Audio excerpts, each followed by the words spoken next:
नमस्कार दोस्तों, स्वागत है आपके अपने YouTube चैनल संस्कृत अड्डा पर। दोस्तों, आज की इस वीडियो में हम करेंगे यहाँ पर संस्कृत प्रैक्टिस सेट में 81 प्रैक्टिस सेट से संबंधित महत्वपूर्ण क्वेश्चनों को, जो आपके आगे आने वाले एग्जाम के लिए महत्वपूर्ण रहेंगे। और अगर आपने हमारे इससे पहले वाले जो 80 जो प्रैक्टिस सेट है ये नहीं देखे हैं, तो इसे आप ऊपर कोने में जो 3 डॉट पे क्लिक करके आप आई बटन पर पहुँच जाओगे, तो वहाँ पर जाकर देख सकते हैं, या जो हमारे चैनल की प्लेलिस्ट है वहाँ पर जाकर अब तक की जितनी भी वीडियो इन सभी को आप देख सकते हैं। और दोस्तों, जितने भी क्वेश्चन हैं सभी महत्वपूर्ण रहेंगे, क्योंकि एग्ज़ामों में इसी तरह के क्वेश्चन पूछे जाते हैं। और अगर आपने अभी तक हमारे चैनल को सब्सक्राइब नहीं किया तो सब्सक्राइब कर ले, और साथ में जो घंटे वाला आइकॉन है उसे जरूर दबाएँ, जिससे आपको हमारे आने वाली जो वीडियो है उसकी नोटिफिकेशन मिलती रहेगी। और इस वीडियो में हम महत्वपूर्ण 125 क्वेश्चनों करेंगे, तुम्हारे साथ अंत तक बने रहिएगा। और दोस्तों, वीडियो को लाइक, कमेंट और शेयर जरूर कीजिएगा। और वीडियो जो कुछ लंबा हो सकता है, लेकिन जितने क्वेश्चन सभी महत्वपूर्ण रहेंगे। तो हमारा फर्स्ट क्वेश्चन है पठ धातु। पठ धातु है यहाँ पर पढ़ने अर्थ में, और विधिलिंग लकार में प्रथम पुरुष बहुवचन का रूप इनमें से कौन सा बनेगा। तो पठ धातु जो है इसके रूप कैसे चलते हैं, जैसे पठेत, पठेताम, पठेयु, पठे, पठेतम, पठेत, पठेयम, पठेव, पठेम। तो पठ धातु और बहुवचन में, प्रथम के बहुवचन में पठेत, पठेताम, पठेयु, तो ये बनेगा ऑप्शन बी। नेक्स्ट आएगा गम धातु है जन अर्थ में, और लिट के उत्तम पुरुष एक वचन में रूप। तो गम के रूप कैसे चलेंगे लिट लकार में, तो इसके चलते हैं जैसे गमिष्यति, गमिष्यता, गमिष्यन्ति, गमिष्यसि, गमिष्यता, गमिष्यत, गमिष्यामि, गमिष्यावह, गमिष्यामः। तो उत्तम पुरुष एक वचन, तो ये बनेगा ऑप्शन बी, गमिष्यामि, गमिष्यावह, गमिष्यामः। नेक्स्ट है यहाँ पर हन धातु है मानार्थ में, और वर्तमान काल में प्रथम पुरुष और एक वचन। वर्तमान काल का मतलब होता है लट लकार, तो इसके प्रथम पुरुष और एक वचन का रूप इनमें से कौन सा है। तो यह रहेगा ऑप्शन बी, हंति, हता, ग्रंथि, हंसी, हता, हन्मी, हन, हन्मय। तो इस तरह से इसके रूप चलते हैं। तो यहाँ जो राइट आंसर रहेगा ऑप्शन बी। नेक्स्ट क्वेश्चन है निम्नलिखित में शुद्ध वाक्य कौन सा है। तो यहाँ पर जो शुद्ध वाक्य है इनमें से कौन सा है, सही वाक्य जो आपने बताना है। तो सही जो रहेगा यहाँ पर ऑप्शन बी, यूयम पुस्तकम पठत। और ये जो यूयम दिया गया है यहाँ पर ये रहेगा युष्मद का। युष्मद जो शब्द रूप है उसके जायु रूप है। और जो ये यहाँ पर दिया गया है ये अस्मद का है। अस्मद में चलते हैं अहम, आवाम, वयम। और जो युष्मद है इसमें चलते हैं त्वम, युवाम, यूयम। तो त्वम, युवाम, यूयम बहुवचन का है। ये ऐसे ही पढ़ती पढ़ता है, पठंती। तो यहाँ पर सी आंसर ऑप्शन बी। और दोस्तों, अगर आपको कोई क्वेश्चन कहीं पर गलत लगता है तो आप कमेंट जरूर कीजिएगा। नेक्स्ट आएगा निम्नलिखित में से शुद्ध वाक्य है। तो इनमें शुद्ध वाक्य कौन सा है। तो इसमें शुद्ध वाक्य है ऑप्शन ए, बालिका जलात्मुखम प्रक्षाल्यति। नेक्स्ट क्वेश्चन है एक और रस है करुण एवं निमित्त वेदादि है उक्ति है। तो ये उक्ति यहाँ पर इनमें से कहाँ से ली गई है। तो यह रहेगा यहाँ पर ऑप्शन सी, उत्तरामचरित जो है वहाँ से ली गई है। और उत्तरामचरित के ऊपर भी जो हमारे द्वारा पहले जो क्वेश्चन कराए गए हैं। और अगर आपने जो वे नहीं देखे तो उसे भी आप हमारे चैनल की प्लेलिस्ट में जाकर देख सकते हैं। अगला क्वेश्चन आएगा ओ के उपरांत यदि कोई स्वर आए तो उसके स्थान पर क्या हो जाता है। तो इनमें से कौन सा होगा। जैसे यहाँ पर ओ दिया गया है तो इसको होगा ऑप्शन सी, औ। अगर औ होता इसके ऊपर 2 मात्राएं होती तो तब होता आव। और अगर यहाँ पर ए होता, हर्षव ए, तो होता अय। और जो दीर्घ ए या जिसे बड़े ए का देते हैं तो फिर यहाँ पर आय होता। और अव करने वाला सूत्र कई बार एग्जाम में आ जाता है कि यहाँ पर अव जो है किस सूत्र के द्वारा होगा, तो एच ओ आई वाई हो जो सूत्र है ये यहाँ पर लगेगा। नेक्स्ट है वाक प्लस ईश है। एग्जाम में जैसे यहाँ पर संधि दिया गया है, संधि भी पूछ ली जा सकती है और संधि विच्छेद भी, और कौन सा सूत्र लगेगा ये भी, तो किसी भी तरीके से एग्जाम में आ सकता है और ये जो बहुत बार पूछा गया है। तो वागीशा में संधि करने वाला सूत्र इनमें से कौन सा है, तो ये है ऑप्शन बी झलाम जसवंती। तो ये क्या करेगा, झलों को जस करता है। अब ये झल क्या होते हैं, आपने प्रत्याहार पढ़े होंगे, तो वहाँ पर झ भ या झ से लेकर और ल तक, तो इसको बोलेंगे झल।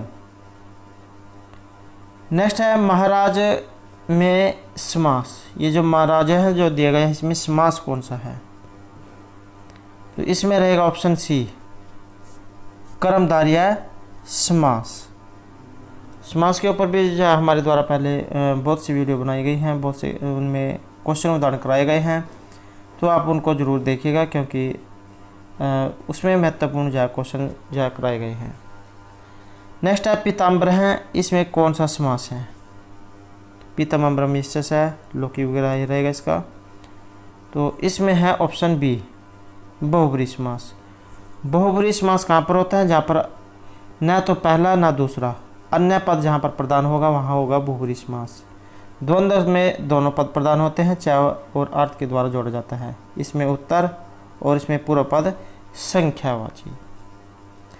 नेक्स्ट है आलस्यम ही मनुष्यानाम शिरस्तो महादीपु न अस्ति उद्यम समय बंधु कुर्बान न अवसीदति। इस श्लोक में महत्व प्रतिपादित है, तो किसके बारे में इसमें बताया गया है, यहाँ बताया गया है ऑप्शन सी कर्म का जो महत्व है उसके बारे में यहाँ पर बताया गया है। नेक्स्ट है सेवा धर्मो परम गहना योगी नाम अपिगम्य है। यह सुक्ति भी एग्जाम में आ सकती है और यह भी कि ये कथन किनका है, तो ये जो कथन है ये लिया गया है यहाँ पर ऑप्शन भी महर्षि भर्तृहरि के द्वारा रचित जो नीति शतक है वहाँ से लिया गया है, और इनको जो है शतक त्रय के नाम से जाना जाता है। तार्तिन के द्वारा जो 3 शतक हैं इनकी रचना की गई है, नीति श्रृंगार और वैराग्य शतक। नेक्स्ट रहेगा विदिर अहो बलवान नीति में मत ही यह सुक्ति है, तो यह सुक्ति यहाँ पर कहाँ से ली गई है, तो ये भी जो है ऑप्शन सी जो नीति शतक जो वहाँ से ली गई है। नेक्स्ट रहेगा साहित्य संगीत एवं कला से अपरिचित व्यक्ति कैसा होता है। साहित्य संगीत कला विहीन साक्षात पशु, आपने इस तरह से का जो है कि ये श्लोक सुना होगा, तो ये इसमें किसके बारे में कहा गया है, तो यहाँ कहा गया है ऑप्शन ए साहित्य संगीत कला। जिसके पास साहित्य संगीत कला अर्थात ये नहीं आते हैं तो उसको जो यहाँ पर परम मूर्ख कहा गया है। नेक्स्ट है योगीराज पुनः कब समाधिस्थ हुए थे। योगीराज आपने जाए इसका नाम को सुनकर थोड़ा जाए कुछ याद आता होगा, तो योगीराज पुनः कब समाधिस्थ हुए थे, तो ये थे ऑप्शन बी विक्रमादित्य के समय में, और विक्रमादित्य के समय में समाधि लगाने के बाद जाए यौन काल में समाधि से ये जागे थे। तो ये जो पंडित अंबिका दत्त व्यास के द्वारा जो रचित शिवराज विजय है वहाँ से ये लिया गया है। 12 उसके अंदर निश्वास हैं और 3 विराम हैं, और प्रत्येक विराम में 4 निश्वास हैं, तो टोटल 12 निश्वास हैं। और पंडित अंबिका दत्त व्यास का जीवन परिचय और उनके महत्वपूर्ण क्वेश्चन ये भी जो हमारे द्वारा हाल ही में कराए गए हैं, और पहले जो बहुत समय पहले भी जो हमारे द्वारा इनका जीवन परिचय कराया गया था। और अगर आपने वो वाली वीडियो भी नहीं देखी है तो उसे भी आप जो है ज़रूर देखिएगा, क्योंकि एग्ज़ाम में जो उसके अंदर से बहुत से क्वेश्चन पूछे जाते हैं, क्योंकि उनके जीवन परिचय के अंदर बहुत से जो है महत्वपूर्ण क्वेश्चन छुपे हुए हैं। नेक्स्ट है किरातोर्जुनीयम का प्रथम सर्ग, तो इसका छंद इनमें कौन सा है, तो छंद है यहाँ पर ऑप्शन सी वसंत छंद। जयतौ तो वसंत मुद्रितम जरो। तो संत छंद का इसमें प्रयोग हुआ है और महर्षि भारवी के द्वारा ये रचित है। भारवी का अर्थ गोलोक के लिए जाना जाता है। नेक्स्ट है हितम मनोहारी चाहे दुर्लभम वचन है। हितकारी और मनोहर जो वचन है ये दुर्लभ होते हैं। तो ये उक्ति यहाँ पर इनमें से किन के द्वारा कही गई है? तो ये है यहाँ पर ऑप्शन सी, वनेचर के द्वारा। नेक्स्ट है अहो दुरंता बलवद विरोधिता सूक्ति किसके लिए कही गई है? तो ये कही गई है ऑप्शन ए, दुर्योधन के लिए। अहो दुरंता बलवद विरोधिता कि जो बलशाली जो होते हैं उनके साथ किया गया विरोध दुखदायी होता है। एक पक्ष कमज़ोर है और दूसरा बलशाली है, तो वहाँ पर जो कमज़ोर होगा उसकी हानि होगी।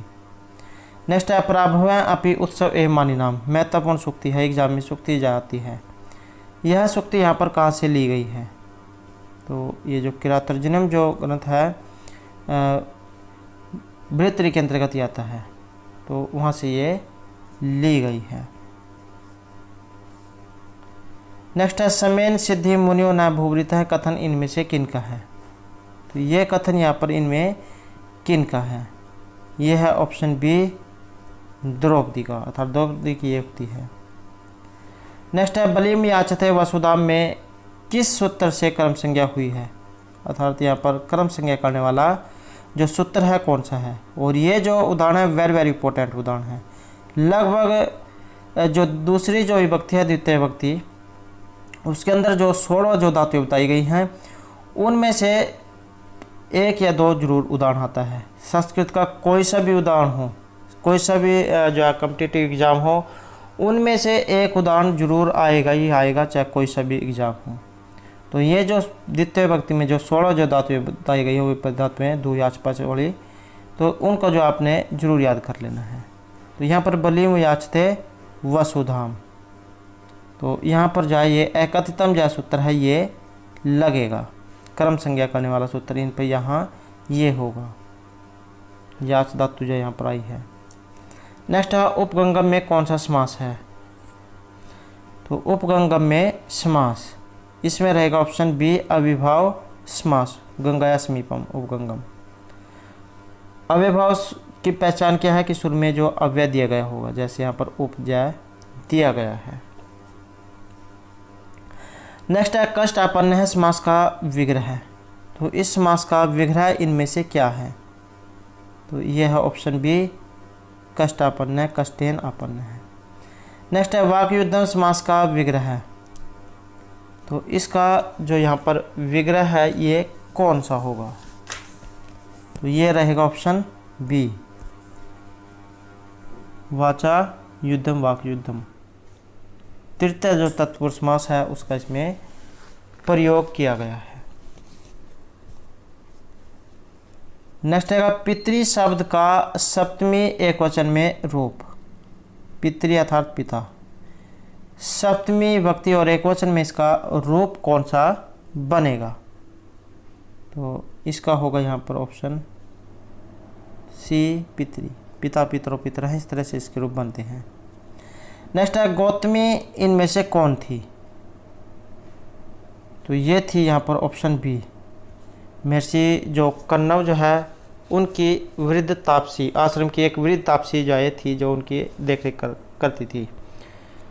और कहाँ पर इसका वर्णन हुआ है? जो अभिज्ञान जो शकुंतलम है महर्षि कालिदास द्वारा रचित, तो वहाँ पर इनका वर्णन हुआ है वृद्धा तापसी का। नेक्स्ट है दुष्यंत का शकुंतला का दुष्यंत के साथ विवाह किस विधि के द्वारा हुआ था? तो कौन सी विधि थी ये? तो ये थी यहाँ पर ऑप्शन बी, गंधर्व विधि। और जो प्राचीन काल जो है इस वहाँ पर 8 प्रकार के विवाह बताए गए हैं, जैसे ब्रह्मा विवाह, आर्ष, दैव, प्रजापति, गंधर्व, राक्षस, आसुर और पैशाच विवाह। तो इस प्रकार से 8 विवाह हैं। दुष्यंत ने लव मैरिज की थी, गंधर्व विवाह। नेक्स्ट है वामः कुलस्याध्याय में वामा का अर्थ यहाँ पर क्या है? तो वामा का अर्थ जो है यहाँ पर लिया गया है प्रतिकूल आचरण करने वाली स्त्रियाँ, और ये भी जो विज्ञान शकुंतलम से ली गई है। नेक्स्ट है भूयिष्ठम भव दक्षिणा परिजने, में जो परिजन जो आया है, इसका अर्थ यहाँ पर क्या लिया गया है? भूष्टम भव दक्षिणा परिजनी, तो इसका अर्थ यहाँ पर सेवक जन से लिया गया है। नेक्स्ट है विचिंत्य में कौन सा प्रत्यय लगा है? वि उपसर्ग पूर्वक, चिंत और यत, विचिंत्य। नेक्स्ट है उह्यत में कौन सी धातु लगी है? तो इसमें जो धातु है रहेगी ऑप्शन ए, उहु धातु है। नेक्स्ट है पत्यु, इसमें कौन सी विभक्ति है? तो पत्यु पति शब्द रूप है इसमें। पत्यु तो जैसे हरि के रूप होते हैं, हरऊ, हरि, तो ऐसे ही सप्तमी एकवचन पत्यु। हर्षव ई जाए, हर्षव ई कारांत, ये रूप है यहाँ पर। नेक्स्ट है यक्ष का प्रवास किस पर्वत पर था? तो ये जो आपको नाम समझते हैं यहाँ पर पता लगा होगा, यक्ष। यक्ष का वर्णन किस में है? मेघदूत में है। कालिदास के द्वारा रचित है, 2 खंडों में है, पूर्व और उत्तर में। 115 श्लोक हैं और मंदाक्रांता जो छंद है उसका प्रयोग किया गया है। तो यक्ष का प्रवास किस पर्वत पर था? जब उनको कुबेर के द्वारा श्राप दे दिया गया था, तो वो जो है रामगिरी जो पर्वत है वहाँ पर जाकर रहने लग गया था। नेक्स्ट रहेगा यक्ष की पत्नी कहाँ रहती थी? तो इनमें से यक्ष की जो पत्नी है ये अलकापुरी में रहती थी। नेक्स्ट है यक्ष का स्वामी कौन था? तो यहाँ पर जो यक्ष है इनका स्वामी था ऑप्शन ए, कुबेर। नेक्स्ट है सत्यर्थ का अर्थ क्या है? तो इसका अर्थ रहेगा ऑप्शन डी, सहपाठी से। और इसका जो वर्णन है ये पंडित अंबिका दत्त व्यास के द्वारा जो रचित है शिवराज जी, वहाँ पर इसका वर्णन हुआ है, ये शब्द वहाँ पर आया है। नेक्स्ट है योगीराज किस राजा के काल में प्रथम बार समाधिस्थ हुए थे? तो ये है ऑप्शन ए, युधिष्ठिर के समय में। नेक्स्ट है जियासु में कौन सी धातु है? तो इसमें रहेगी ऑप्शन बी, जी धातु है यहाँ पर। नेक्स्ट है चंद्रहास का अर्थ क्या होता है? चंद्रहास, तो इसका जो अर्थ है यह लिया गया है यहाँ पर ऑप्शन बी, तलवार से। नेक्स्ट है वर्णिलिंगी, ये जो वर्णिलिंगी शब्द आया है इसका अर्थ क्या होता है? तो इसका अर्थ होता है ऑप्शन सी, ब्रह्मचारी के वेश वाला। अगला क्वेश्चन है मेघदूत की कथा वस्तु विभक्त है, तो किस में है? तो ये रहेगी यहाँ पर ऑप्शन ए, जो खंड जो है खंडों में बटी हुई है। और किसी एग्जाम में यहाँ पर जो खंड ना दिए गए हो तो वहाँ पर गीति काव्य जरूर दिया गया होगा। नेक्स्ट है रघुवंश इनमें से किस प्रकार का एक काव्य है? तो रघुवंश इनमें से क्या है? तो ये है यहाँ पर ऑप्शन ए, महाकाव्य। नेक्स्ट है एक और रस है क्रूण एवं निमित्त भेदात, यह यहाँ पर कहाँ से लिया गया है? तो उत्तर रामचरित जो है वहाँ से ये लिया गया है ऑप्शन सी। और जो राम जहाँ के उत्तर की जो कथा है उसका इसमें वर्णन हुआ है। नेक्स्ट है विदूषक रहित रचना, ऐसे इनमें से कौन सा काव्य है जहाँ पर विदूषक का वर्णन इनमें से नहीं हुआ है? तो ये है ऑप्शन बी, मुद्र राक्षस जो है यहाँ पर इसमें विदूषक का कोई काम नहीं है, अर्थात ये जो पत्र इसमें नहीं आया है। नेक्स्ट है भू धातु है यहाँ पर होने अर्थ में, प्रश्न पद, लंग लकार, मध्यम पुरुष और एक वचन। तो लंग लकार में कैसे चलते हैं? जैसे अभोत, अभोताम, अभोन, अभों, अभोतम, अभोत, अभोम, अभवाव, अभवम। तो लंग लकार, मध्यम पुरुष और एक वचन, तो यह कौन सा होगा? यह होगा ऑप्शन डी, मध्यम पुरुष और एक वचन, अभवं, अभोतम, अभोत। नेक्स्ट है 99 का जो संस्कृत में रूप जाए किस तरह बनेगा? संस्कृत में इसको किस तरह लिखा जाएगा? तो ये होगा नवनवति ही। नेक्स्ट है अनुनासिक वर्णों की संख्या, तो यहाँ पर अनुनासिक वर्ण जो होते हैं इनकी संख्या कितनी है?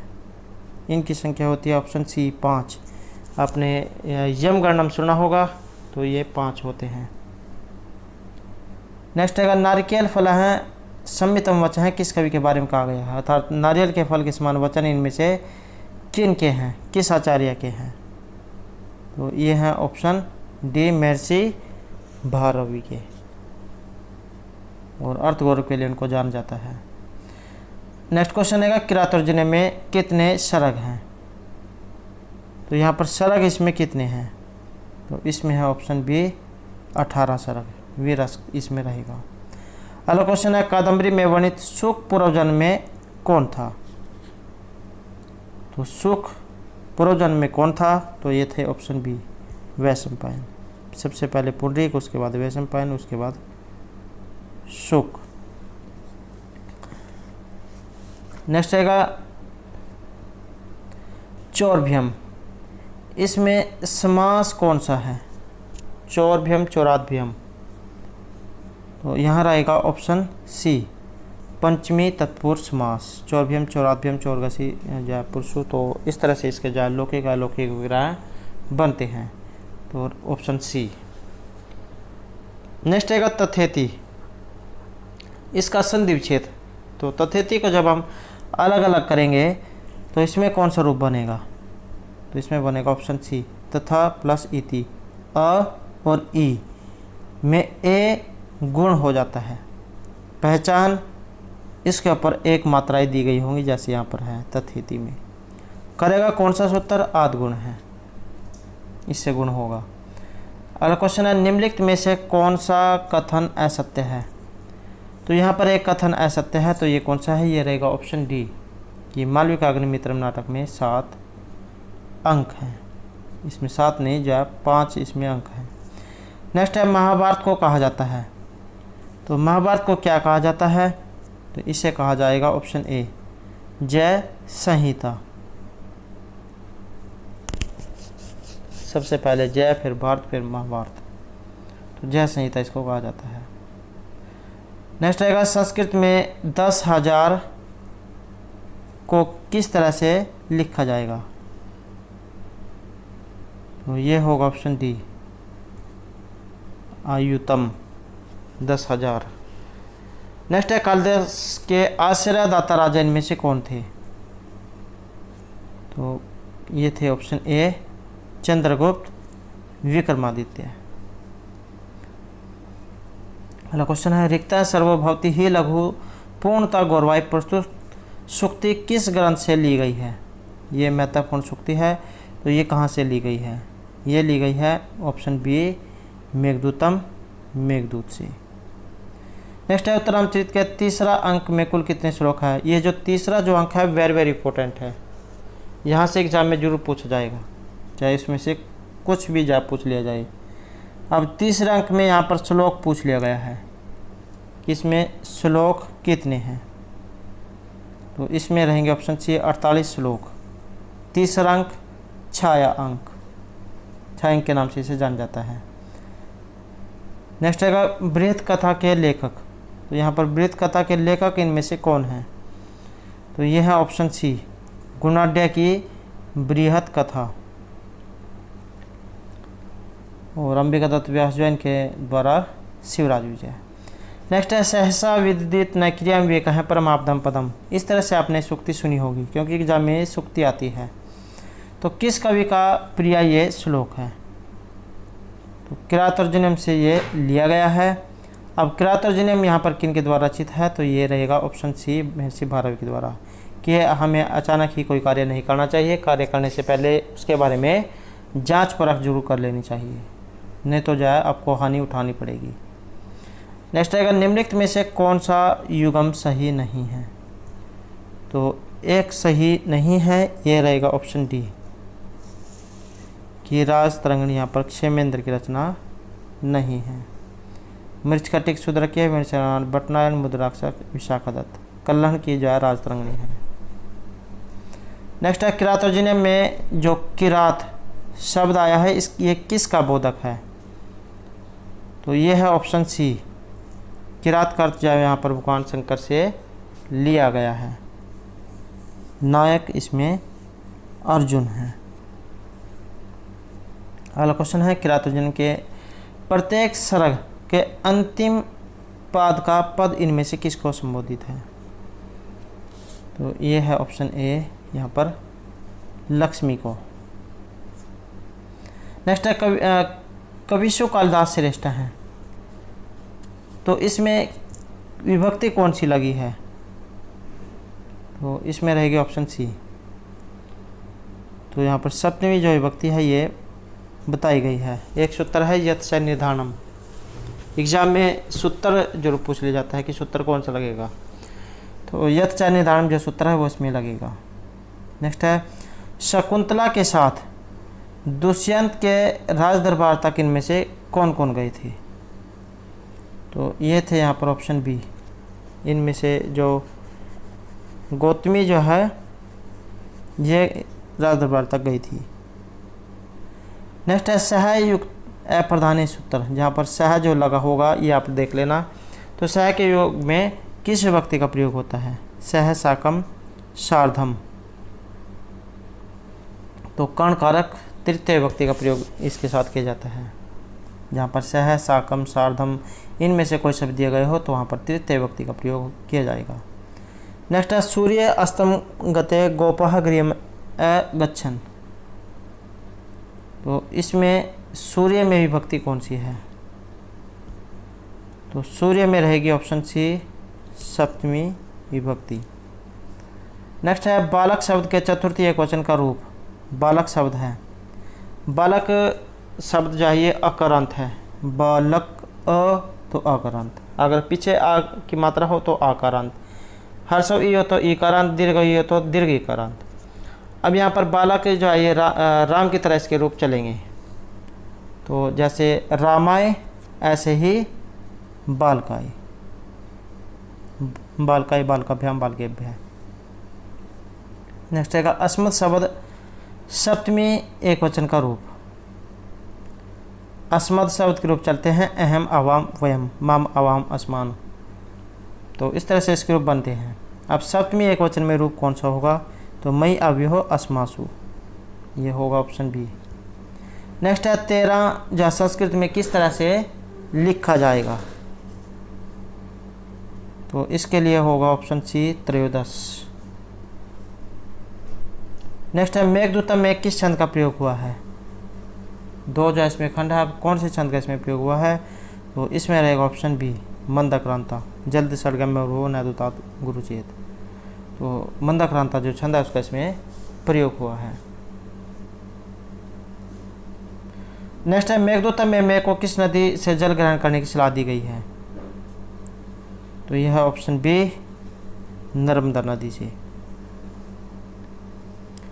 नेक्स्ट है मेघदूतम में यक्ष ने शापांत की अवधि मानी है। तो शाप के अंत होने की अवधि कितनी मानी है? तो यह है ऑप्शन बी 4 माह, 4 महीने। 1 साल जहाँ उनको दिया गया था 1 साल का शाप, तो उसमें से 4 महीने जहाँ बचे हुए थे। नेक्स्ट है किस नाट्य कृति में गर्भांक मिलता है? तो यहाँ पर जो गर्भांक जो है ये कौन सा है, किस में इसका वर्णन हुआ है गर्भांक का? तो ये जो उत्तरामचरित है इसका जो लास्ट का जो अंक है 7वां अंक उसे गर्भांक कहा गया है। पहला चित्रदर्शन, तीसरा छायांक। नेक्स्ट है उत्तरामचरित में किससे कुश और लव कुश के जन्म का रहस्य उद्घाटन होता है? तो ये है ऑप्शन ए विष्कंभक के द्वारा।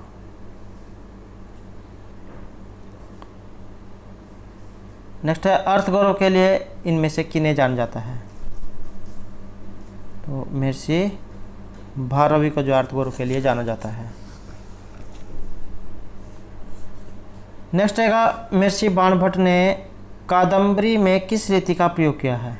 एक एग्जाम में जैसे यहाँ पर कादम्बरी दिया गया है, इसका अर्थ पूछा गया था कि कादम्बरी का अर्थ क्या होता है? तो मदिरा अर्थात शराब जो है कादम्बरी का अर्थ होता है।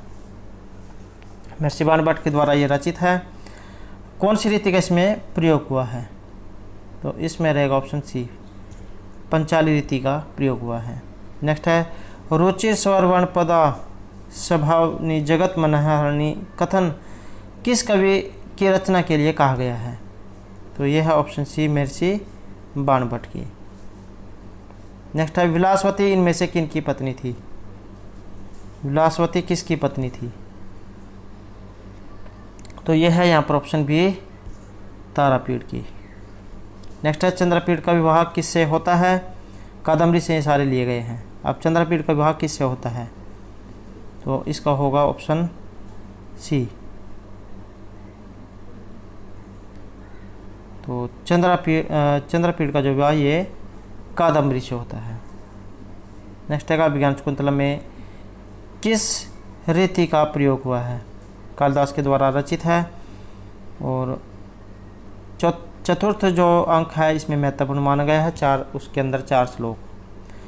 किस रीति का इसमें प्रयोग हुआ है? तो इसमें रहेगा ऑप्शन ए वैदर्भी रीति का।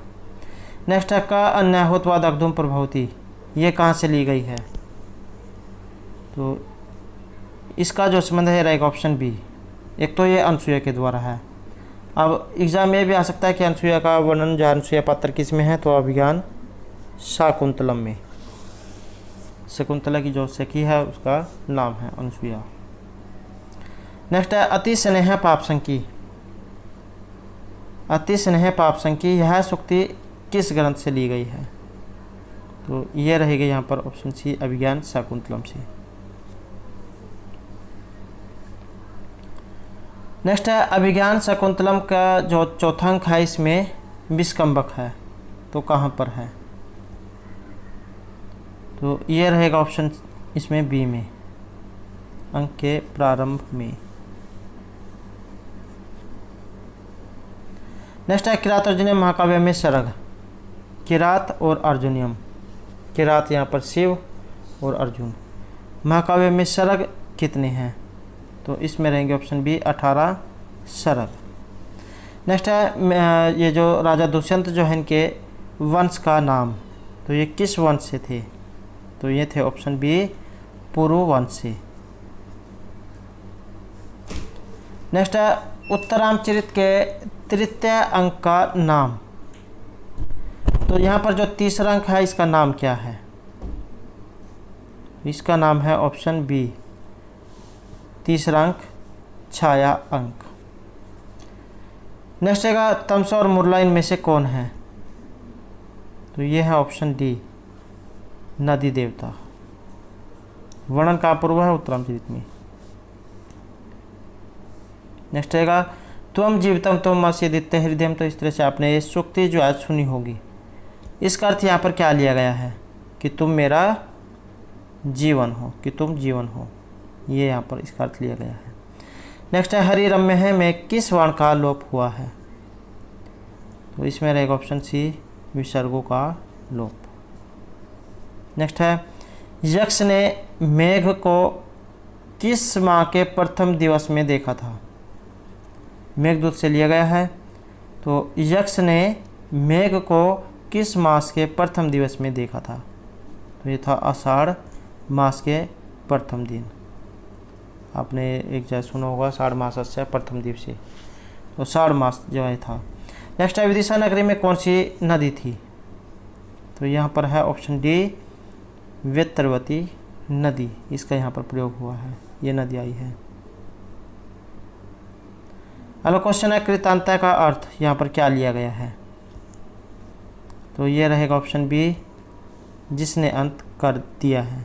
कृत अंत है, कृतांत है। नेक्स्ट है नागेंद्र है। नागेंद्र का अर्थ क्या है? तो नागेंद्र का जो अर्थ है पर्यायवाची शब्द हाथी होता है, श्रेष्ठ हाथी। नेक्स्ट है अभिज्ञान शकुंतलम में कण्व ऋषि को किस अन्य नाम से भी जाना जाता है? तो ये है ऑप्शन डी महर्षि काश्यप के नाम से भी जैन को संबोधित किया जाता था। नेक्स्ट है वनेचर किस वन में युधिष्ठिर के पास आया था? तो वो वन कौन सा था? तो ये था ऑप्शन बी द्वैत वन। सवर्णलिंगी विदिता समय युधिष्ठिरम द्वैत वन वनेचर है, तो द्वैत वन में आया था। नेक्स्ट है कुरुनाम अधिपः का तात्पर्य यहाँ पर क्या है? तो इसका जो तात्पर्य है ये रहेगा ऑप्शन सी, दुर्योधन से। नेक्स्ट है महिभुजे में कौन सी विभक्ति का प्रयोग हुआ है? तो इसमें हुआ है ऑप्शन बी, चतुर्थी विभक्ति का। नेक्स्ट है विघाताय में कौन सी धातु का प्रयोग हुआ है? तो यहाँ पर वि उपसर्ग है। अब इसमें धातु कौन सी है? तो हन धातु का यहाँ पर प्रयोग हुआ है, चतुर्थी विभक्ति यहाँ पर रहेगी। नेक्स्ट है किरातोर्जुनीय का प्रथम पद्य किस छंद में है? तो यह है ऑप्शन ए, वसंत में। जयतव तो वसंत मुद्रितम जरऊ। नेक्स्ट है शिव राजविजय के कथानक के प्रारंभ का काल, या उसका जो प्रारंभ है ये इनमें से किससे होता है? तो प्रातःकाल के वर्णन से, सूर्योदय जो है उसके वर्णन से शिवराज विजय का जो कथानक का जो प्रारंभ होता है। नेक्स्ट है चंद्रपीड़ के पिता का नाम इनमें से क्या था? तो चंद्रपीड़ के पिता का नाम, तो ये था ऑप्शन सी, तारापीड़। नेक्स्ट है राज प्रकृति कैसी होती है? तो ये मानी गई है ऑप्शन ए, विहवला। नेक्स्ट है चिकीर्षु यहाँ पर किस धातु से बनी है? ये चिकीर्षु शब्द रूप कौन, इनमें धातु कौन सी लगी है?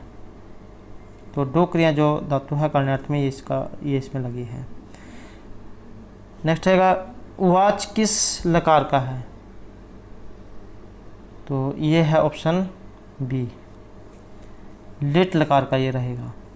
नेक्स्ट है रामः पुस्तकम पठति, इसका अगर आप क्रम में इसको बदलोगे तो कैसे बदला जाएगा? तो ये हो जाएगा यहाँ पर ऑप्शन सी, रामः जो यहाँ पर इसमें जिसमें प्रथम है उसमें तृतीय हो जाएगी, जिसमें द्वितीय है उसमें पहली, और ये आत्मनिपद में। तो रामायण पुस्तकम पठ्यते। नेक्स्ट है अर्थो ही कन्या प्रक्रिया युता माध्य संप्रेष्य पतिगृहीत हो, तो ये आपने श्लोक सुना होगा। तो ये यहाँ पर इससे पढ़ते ही आपको जो समझ में आ गया होगा कि कहाँ से लिया गया है, अभिज्ञान शकुंतलम से। और जो चौथा जो अंक है, जब शकुंतला की विदाई होने वाली होती है तब जाए ये श्लोक बोले जाते हैं महर्षि कन्नव के द्वारा। तो ये किनका है? काश्यप का, और काश्यप को कर्ण भी कहा जाता था। नेक्स्ट है संबोधन चाहे सूत्र में विभक्ति कौन सी है? तो संबोधन में कौन सी विभक्ति का प्रयोग होता है? तो इसमें जो प्रथमा जो विभक्ति होती है उसका प्रयोग होता है। नेक्स्ट है द्वादश, दो च दस च, इसमें समास कौन सा है? 2 और 10। तो द्वंद्व जो समास है इसका इसमें प्रयोग हुआ है। नेक्स्ट है दो पादों यस्य च, ऐसा कोई व्यक्ति जिसके 2 पाँव हैं। तो इसका यहाँ पर विग्रह कौन सा है? तो इसका जो विग्रह ही रहेगा ऑप्शन बी, द्विपात। 2 पादों यस्य च, द्विपात। नेक्स्ट है उपसर्ग धातु में कहाँ पर प्रयोग होते हैं? तो धातु के साथ ये कहाँ पर लगेंगे, आगे लगेंगे या पीछे लगेंगे? उपसर्ग जो है इसका प्रयोग होता है पहले, जैसे प्रकृति, प्र शुरू में आ गया, और जो प्रत्यय होते हैं ये धातु के बाद में प्रयोग किए जाते हैं, पठनीय, करणीय, अन्य प्रत्यय। नेक्स्ट है हनुमते नमः, नमः जो ये आया इसमें कौन सी विभक्ति लगती है? नमः स्वस्ति स्वाहा सौदालम वसठ, आपने सुना होगा, कारक में है। तो जहाँ पर नमः दिया गया होगा वहाँ पर चतुर्थी विभक्ति का प्रयोग होगा, नमस्कार करने अर्थ में। नेक्स्ट है लट लकार किस काल का बोधक है? या इसमें जहाँ पर लट लकार दिया होगा तो उसमें कौन सा काल होता है? तो इसमें होगा ऑप्शन बी, वर्तमान काल। नेक्स्ट है तिलक मंजरी के लेखक कौन है? तो इनके लेखक हैं ऑप्शन डी, धनपाल। भास के 13 नाटक, कल्ला की राजतरंगिणी। अगला क्वेश्चन है कादम्बरी में किसके 3 जन्मों की कथा का वर्णन है? तो ये जो पुंडरीक यहाँ पर दिया गया है तो इसके 3 जन्मों की कथा का वर्णन है, पुंडरीक, वैशंपायन, शुक। नेक्स्ट है भगवान अगस्त्य की पत्नी का नाम, ये भी जाए इस तरह का एक क्वेश्चन DSSB के एग्जाम में जाए पूछा गया था। तो भुवन अगस्त्य की पत्नी का नाम, तो इनका नाम था यहाँ पर ऑप्शन सी लोपामुद्रा। नेक्स्ट है किसलम ईव मुग्धम बंदनाथवी परलोनम हृदय कमल शोषि दारुण दृक्षों का है। तो श्लोक किस पुस्तक से लिया गया है या इसका वर्णन यहाँ पर इनमें से किस में हुआ है? तो ये रहेगा ऑप्शन डी उत्तराम जो चरित है वहाँ पर इसका प्रयोग हुआ है, महर्षि भगवती के द्वारा ये रचित है। नेक्स्ट है रे वर्ण का उच्चारण स्थान इनमें से कौन सा है? उच्चारण स्थान भी हमारे द्वारा पहले जो है वीडियो में कराए गए हैं और इनके क्वेश्चन भी। तो जैसे अकुह विसर्जनम कंठ होता है अ और कुवरग इच्यु असलम तालु, तो ऐसे लरी का जो उच्चारण स्थान है ये कौन सा होगा? तो लरी तुलसा नाम दंत, तो इनका उच्चारण स्थान होगा ऑप्शन बी। उच्चारण स्थान भी एग्जाम में जरूर आते हैं, तो आप जो है पहले वाली वीडियो को जरूर देखिएगा। नेक्स्ट है पावकह में संधि विच्छेद है, तो कौन सा संधि इसमें हुई है? तो इसमें रहेगा ऑप्शन सी। तो जैसे ऊपर पहले जो उदाहरण आया था तो उसमें एक मात्रा थी, अब यहाँ पर इसमें दो मात्रा हैं, तो दो मात्रा को क्या होगा? तो दो मात्रा का होगा आव, एक मात्रा को होगा अव, और ऐसे ही एक हर्षव ई होगी तो अय और दीर्घ ए होगी तो आय। तो यहाँ पर पाव कहें पौ प्लस कहें पाव कहें, ये चॉइस हुआ तो आओ। नेक्स्ट है भीतर अर्थनाम बेहेतु में कौन सा कारक है? यहाँ पर भीतर अर्थनाम बेहेतु डरने अर्थ में जो एक धातु है, तो यहाँ पर इनमें से कारक कौन सा है? कारक रहेगा ऑप्शन बी आपादान कारक पंचमी विभक्ति। नेक्स्ट है पा धातु है और प्रश्न पद में है, तो लट लकार प्रथम पुरुष द्विवचन का रूप। प्रश्न पद में चलते हैं जैसे पढ़ती पढ़ता पठनती, और एक होता है आत्मनिपद जैसे लभ्यते लभ्यते लवंते, तो उसमें अलग चलती हैं और प्रश्न पद में अलग होती हैं। तो लट लकार प्रथम पुरुष और द्विवचन में, तो पीबती पीबता हैं पीबंती, तो ये होगा ऑप्शन बी पीबता हैं। नेक्स्ट टाइम भी धातु है यहाँ पर प्रश्न पद में लट लकार मध्यम पुरुष और एक वचन में, तो ये होगा ऑप्शन बी विभेषी। नेक्स्ट आएगा महेश्वर सूत्र में ह व्यंजन कितनी बार आया है? तो इसका प्रयोग कितनी बार हुआ है? तो इसका प्रयोग रहेगा ऑप्शन सी 2 बार, एक बार तो हैवरट में और एक बार हल में। नेक्स्ट है वर्णमाला में व्यंजनों की संख्या कितनी होती है? तो यहाँ पर रहेगी ऑप्शन सी 33। अगला क्वेश्चन रहेगा अदस शब्द है, इसका स्त्रीलिंग में रूप कौन सा बनेगा? तो इसका रूप होगा ऑप्शन ए असो, असो अमु अमु, ये बनेगा स्त्रीलिंग में। तो दोस्तों ये थे हमारे आज के यहाँ पर संस्कृत प्रैक्टिस सेट से संबंधित कुछ महत्वपूर्ण क्वेश्चन जो आपके आगे आने वाले एग्जाम के लिए महत्वपूर्ण होंगे। और दोस्तों अगर आपने अभी तक हमारे चैनल को सब्सक्राइब नहीं किया तो सब्सक्राइब कर ले और साथ में जो घंटी वाला आइकॉन है उसे जरूर दबाएं, जिससे आपको हमारे आने वाली जो वीडियो है उसकी नोटिफिकेशन मिलती रहेगी। और दोस्तों वीडियो को लाइक कमेंट और शेयर जरूर कीजिएगा। और दोस्तों नेक्स्ट वीडियो में हम नेक्स्ट जहाँ प्रैक्टिस सेट को करेंगे तो हमारे साथ बने रहिएगा। और दोस्तों हमारे साथ अंत बनाने के लिए धन्यवाद।